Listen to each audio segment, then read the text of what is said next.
Hello everybody, today we are making my goat cheese, leek, and tomato tart. You know you always want to wash your vegetables before you start. But here, I am washing my tomato first.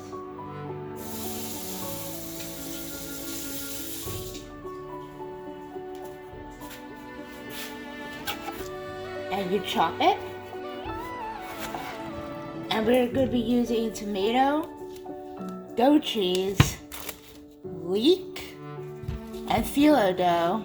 I currently have the oven to 350 degrees for the phyllo dough. And since we're using phyllo dough, you do not want the seeds in the tomato.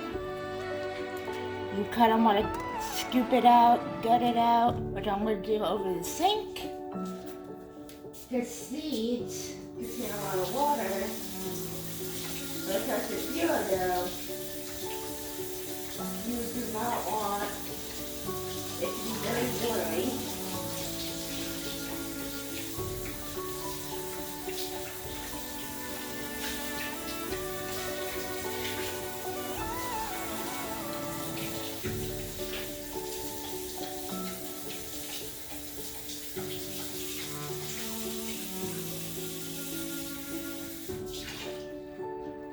Squeeze the excess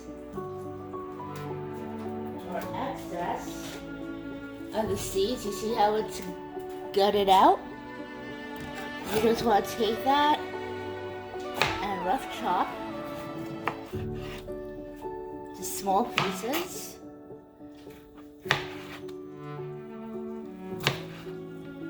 You want to rough chop it and then cut it to small pieces.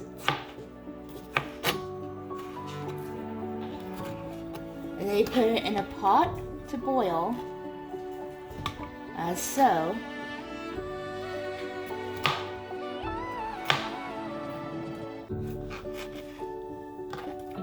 You don't want the seeds in this because the seeds contain a lot of water. Now the watery your filling is for your phyllo dough. It will get very watery and it will not be as crusty. If you want this phyllo dough to be nice, crusty, crunchy, all that, and let me take this cutting board off very quick.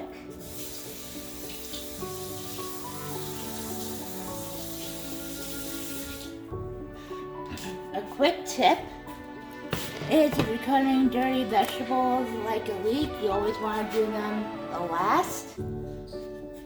Now you see I haven't washed this leek yet because the leeks have so much hidden dirt. Who is this giving me a hard time today? Come on. You only want the white part in the leek. And since leeks do have so much dirt, it's better to cut them when they're dirty.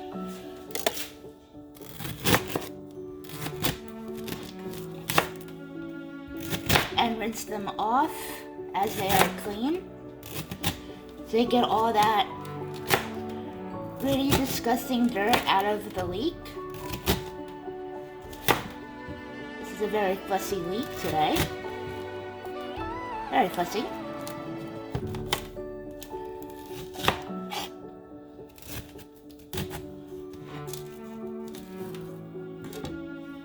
You see how there's so much dirt and grime in leeks, and you want to, cut them as you desire before you rinse them off.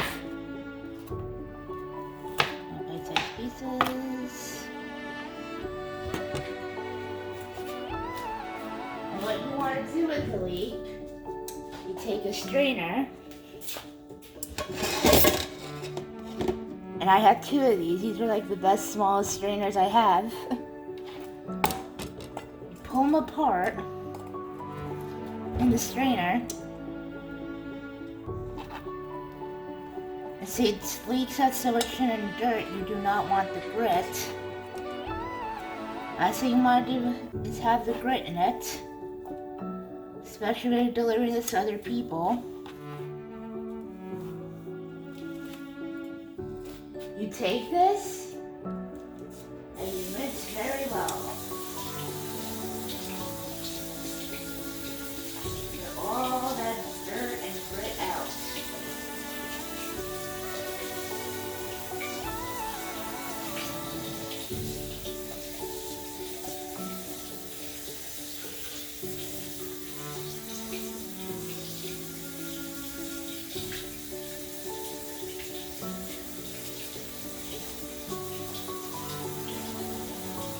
You want to triple, double soak this as well.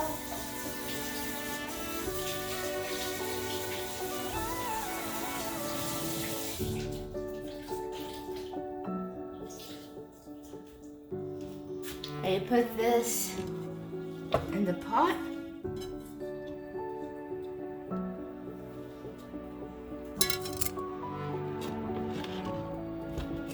Then you take everything for a quick wash in the sink. When you are done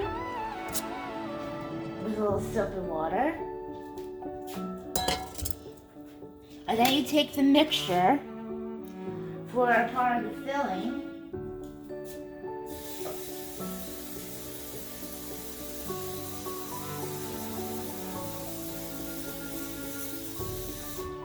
You put some water and you boil it until it's tender, and I will show you the next step in just a moment. The next step you want to do is melt your butter. For this, because phyllo dough is a little bit tricky, you do want to use maybe half a stick of butter to start.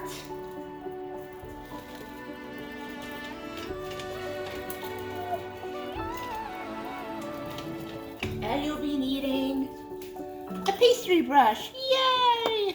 Pastry brush. You can use like a regular knife or a butter knife, but it doesn't matter. Just melt the butter. It's better to keep it in room temperature for at least about half an hour before you start.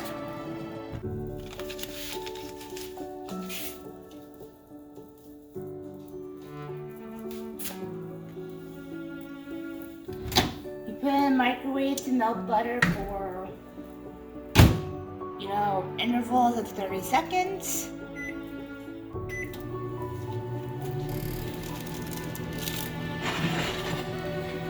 But now, you want to open your phyllo dough.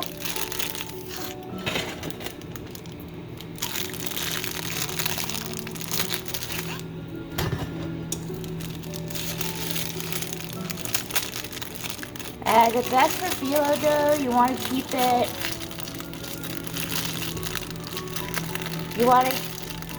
out to thaw for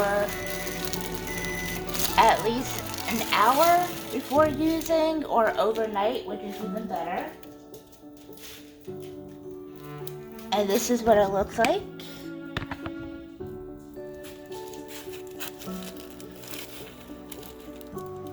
If it will cooperate with me. And this is what this looks like.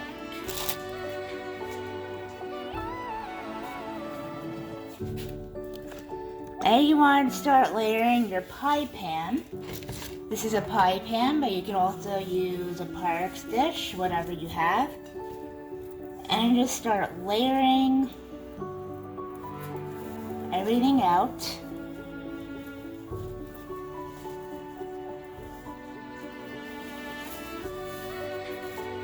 Take the sheets and start layering it out.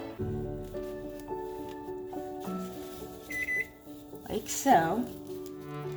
And my microwave is yelling at me. Thank you, Mr. Microwave.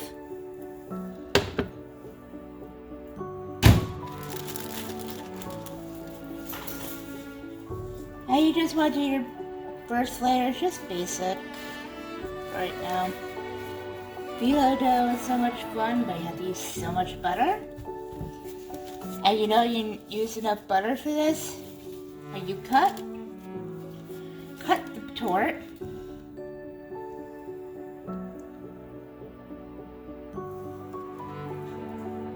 Alright, something was in my butter.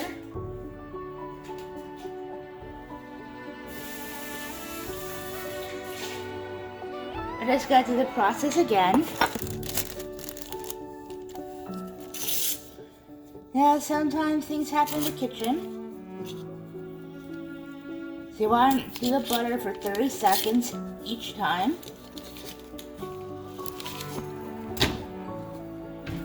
30 seconds.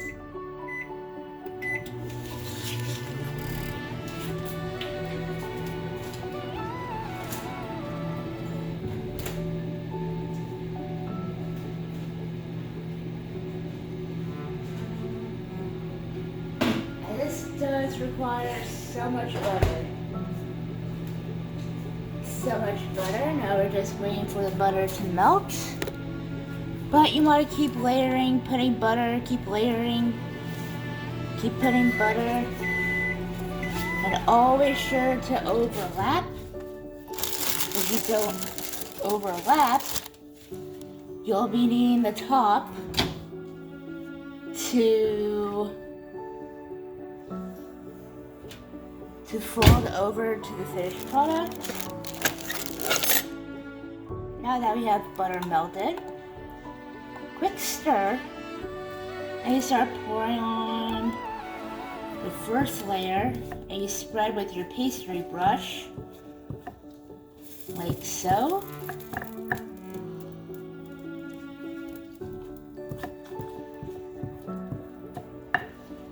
And then you just keep on doing, and repeat over and over, but make sure you do overlap the sides. So when you overlap the sides, it will keep the filling. So hold the filling when you're done. I will be right back when the shell is finished. Now the phyllo dough does make a mess on your stove, I'll tell you that. But here's the finished product when the phyllo dough is prepped. The leeks of tomato are almost done. And I'll be back in a second to show you how they are done. And here's the mixture, rinsed, dried, and cooled down. What you want to do is take a spoon for that mixture, and you just want to fill in the center of your phyllo dough. And also just make sure all excess water is out, but there is no water. The phyllo dough is very delicate and you don't want to put any water in it because it will destroy your phyllo dough. So just take your leek and tomato mixture.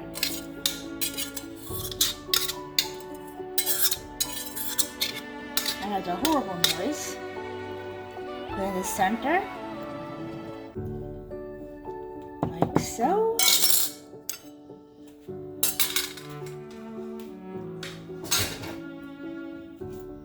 And you take your big log of goat cheese, which I have, that's been softening, and you just crumble it by hand with clean hands. When you're in the kitchen, food safety is key. And I've washed my hands at least 50 times because I've been cooking on this video.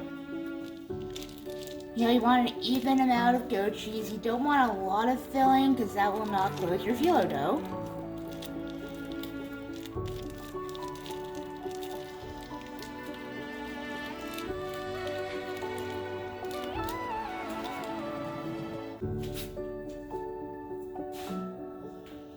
Put a very, very tiny bit of salt.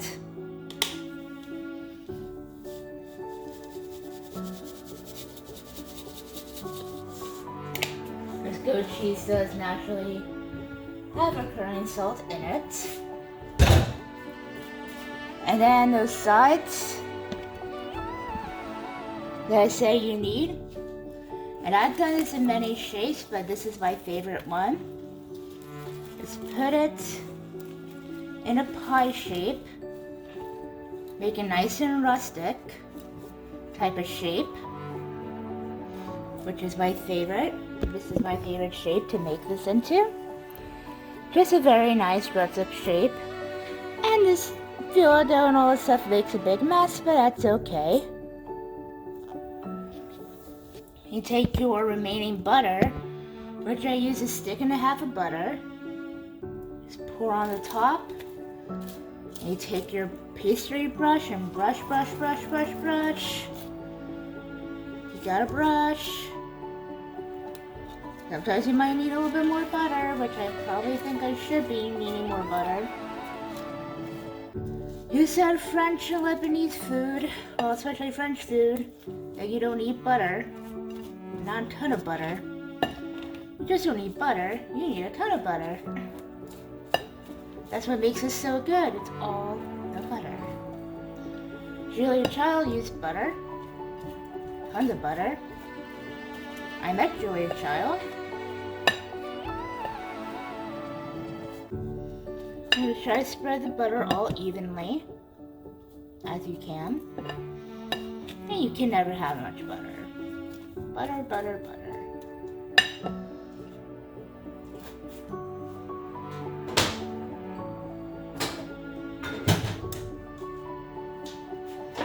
So much butter, so little top. Then you want to put your pie plate on a baking dish. Can't talk today.